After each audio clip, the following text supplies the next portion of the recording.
Destroy అయిపోతుంది అనమాట. ఈ సాయిల్ అనేది ఈ విధంగా ఫర్టైల్ చేస్తుంది. సాయిల్ని లూజ్ చేసి ఎక్కువ ఎయిర్ని, ఎక్కువ వాటర్ని హోల్డ్ చేసే కెపాసిటీని సాయిల్కి ఇస్తుంది అనమాట. దీనివల్ల వేర్లు లోతుగా పెరగడానికి, అందులో దెబ్బతిన్న సాయిల్ని కూడా మెరుగు చేయడానికి మనం ఎర్త్ వామ్స్ని వాడతాము. ఇంకొకటి అజోలా కల్చరింగ్ అని చెప్పాను కదా, ఇది ఏంటి అని అంటే 1 వీక్ తర్వాత మనము ఈ కల్చర్ని మనము తీసి డ్రై చేస్తామన్నమాట. ఈ అజోలా అనేది ప్రోటీన్ రిచ్ అనమాట. ప్రోటీన్ చాలా ఎక్కువగా ఉంటుంది. దీన్ని మనం క్యాటిల్స్కి ఫెడ్ చేస్తామన్నమాట.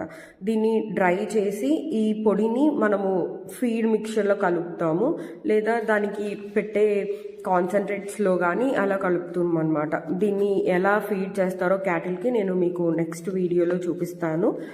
అంతవరకు బాయ్ ఫ్రెండ్స్. సబ్స్క్రైబ్ చేసుకోవచ్చుగా.